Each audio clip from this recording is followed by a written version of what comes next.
Saints fans. Welcome back to Talking Saints. I'm Trip. And I'm Alex. And today we got a pregame preview for you, right? So it's going to be the Saints versus Panthers this Sunday, opening weekend. Finally. We're so excited. Been waiting for this moment all off season. It almost seems unreal.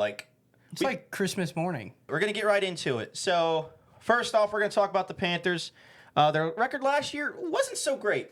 Wah, wah.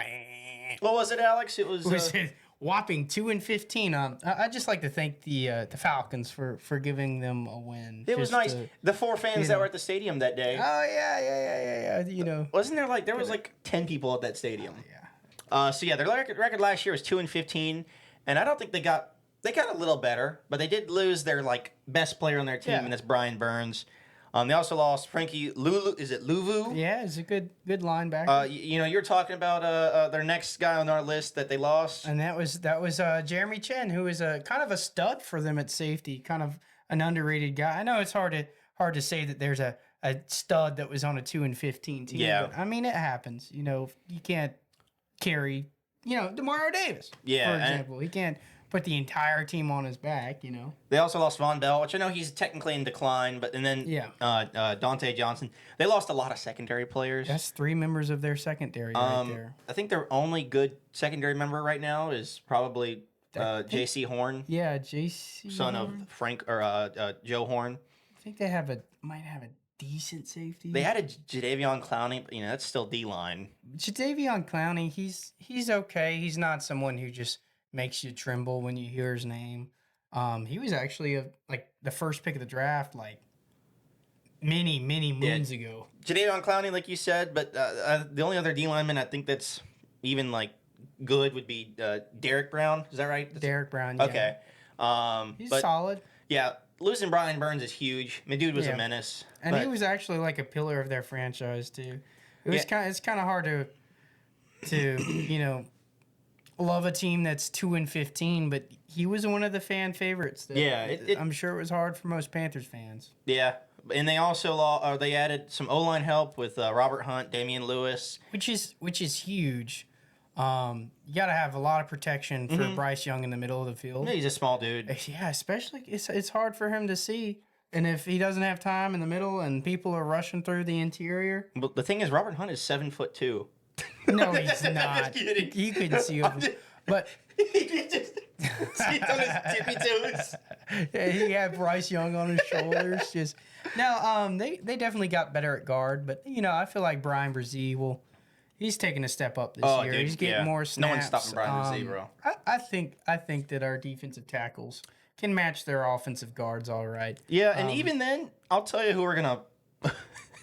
They have no chance. Our cornerbacks. They added Xavier Legette. We haven't seen anything from him yet. Yeah. And they also added Deontay Johnson. Deontay Johnson doesn't exactly strike fear into the. So they lost Dante Johnson, and then they added Deontay Johnson. So they got an eye.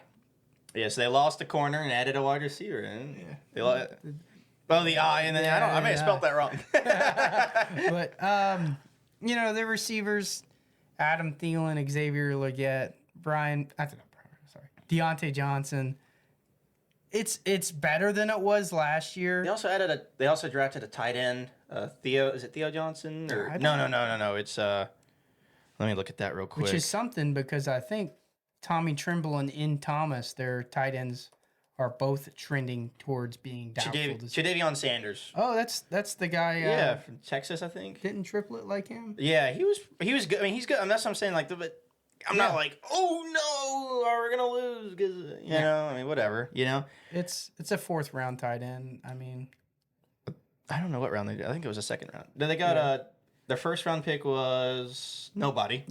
Well, they traded up for Xavier Legette. Yeah. Then they got Ryan Brooks, right? Or Jonathan Brooks, who will be out this He won't be weekend, playing us. But we'll see him again sometime this year, I'm sure. I mean, I think they did good. They're trending in the right direction. It's like a C+, B minus off season, but you're adding that to what was an F tier team last year. Yeah, it was bad. So I expect to see improvements. I expect it to be a little bit closer of a game than most people do. I don't think it's going to be a blowout by any means. No, I think our corners are going to, like I said, our cornerbacks are just so good, dude. I don't see how we don't completely locked down the situation with our Yeah. corners. Our edge rushers, Chase Young. Our linebackers, too. Like I'm not even, that's what I'm saying. against Chuba Hubbard and Miles Sanders, maybe? This is a good game for us to start off with. Obviously, so. Immediately spells like a trap game in a sense. Like, we've got. But I mean, if we don't win here, I already think it's time to panic. Like, we gotta. I'm not even off the season. Our schedule's so hard. This just feels like a must-win game. Yeah, I think so too. This is the game you gotta win. These are the easy ones. These are the ones that we talked about kind of in the previous episodes. You can't lose these. Our offense still has more talented players.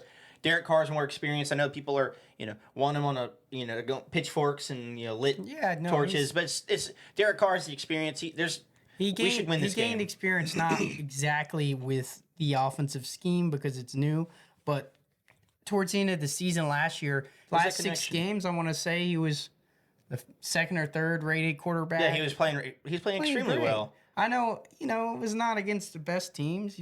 Played the Panthers last year. I don't know if you remember. That game was a snooze fest. I think dude, I brought my wife to that game, and she fell asleep at the game. During the game. It was a boring game. They got a new head coach with Dave Canales. Yeah. And he was the former offensive coordinator for the Bucs, and they had a good offense last year. At the end of the day, though, I still don't. They have so many new pieces to their team. I think their defense is really bad, especially their secondary.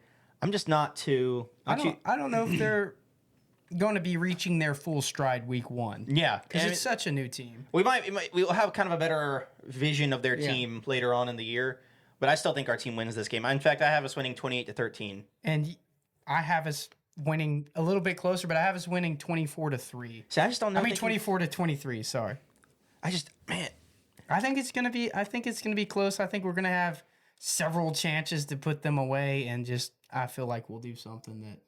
I don't know. I could be wrong. This is the game, if you want to, in terms of talking about the coordinators. This is the game where you have the opportunity to show what you can do. Exactly. And if you don't, the fans are already, there's you see it all around. There's something. I'm actually seeing a change on Twitter right now, or X. Yeah. Fans are starting to be like, you know what? I'm tired of the negative, mindset. Let's lock in. Let's root for the team. I saw a guy tweet out, there was a sports analyst who had us making the playoffs, and a guy who says he's a Saints fan tweeted out, "Oh, don't put that on us. Like, oh, don't even talk about it like that. Like, you don't want us to go to the playoffs. Yeah. Like, what? Then what do you want? Crazy. You are rooting for the failure of our team for your own Twitter, to be right on Twitter. Yeah, no. That's terrible. I'll never do that. No. If you're I like want that, the Saints take your fleur-de-lis off to of just you. blow the Panthers out. That's what I want. But I will never root against my team. I'm a little pessimistic. I won't lie. I'll never root against my team, but I'm not going out there and saying, "Oh, Saints Super Bowl." You know? You don't have to be like that. Yeah, no. I love to see it. But I feel like we're pretty realistic in the sense, I think we could easily win. Yeah. Look at our schedule. 9 games minimum, right? Yeah. You just those 9 games. I think we could win that. You think we get up big in this game? Halftime, I say it's 17-3 or something like that. Do you think we dial it back? For this upcoming schedule that we have, do you think we show less of our offense? Because right now it's a complete mystery. We got the Eagles, we got the Cowboys, we got the Chiefs. If you think, if our defense is shutting the Panthers out, do you think we kind of, just lean on the run game and turn off all the interesting things we have on our offense to show against these tougher opponents? Or do you think we just come firing out the gates? I say no. I say if we're beating them, we test out more to see what works. More? Because here's the deal. It's the NFL. Like I said, it could be any given Sunday. It doesn't matter if their record was 2-15 or 15-2. But anyways, like I said, I have us 28-13. I think the Panthers may score even less than that. I hope so. Maybe a little 28-3 action going on. Who knows? It'd be interesting. And you had them going. I have them 24-23. That's Saints a close win. game. I know, but I'll get a better gauge. We don't know. I haven't seen anything. Hopefully, Trevor Penning is decent. I don't know. Our run game was bad last year. Everything points towards it being better this year. Yeah, we'll see. I'm excited to see it. We actually have a bunch of our friends that we've gotten together. Our expert panel, if you must. We have a panel. And we're going to go ahead and show it on the screen right now. This is our expert panel. This is what they picked. I think most of them, if not all of them, have the Saints winning. So maybe hopefully we don't jinx it like they do. Not all Saints fans. We got Packers fans, we got Chiefs fans, some Cowboys fans. Cowboys fans on there, and Saints fans too. But we wanted it to be unbiased, But everybody, I mean, look, like I said, this is a game. These are the games you gotta win. Yep. And if we don't, something's wrong. So, anyways, guys, we appreciate y'all watching. We're gonna do these at least like once a week, obviously, before any of the games, just kind of give you a quick preview and what we think about the upcoming game. So, I know the voting is technically ended or is ended for our WXXV Viewers' Choice Award. We appreciate everybody that voted. That it's just like again, Alex talked about in the last episode. We appreciate the opportunity, especially being around for I think 4 months now. You have like 16 or 17 episodes, including this one, and now 132 subscribers. Oh yeah. 1,100 views on the hype video. Yeah, and we had... Or 1,200 even. I think we're at 1,200 views for the hype video. That's so cool. If y'all haven't seen it yet, go watch it. It'll get you hype for the season. You'll love it. And It'll get you hype for the season. But anyways, you got anything for us, Alex? No, just, remember to like, comment, share, subscribe, put the notification on. And really, also, we want to hear what you think. We want to know what you think the score will be. What do you think the game's going to be like? Yeah. Tell us in the comments. Hopefully the Saints get that dub. So, let us know what the score is going to be. But either way, guys, Saints football is back. Who dat, baby? Let's go, baby. We'll see you next week. Talking Saints, feel the rush.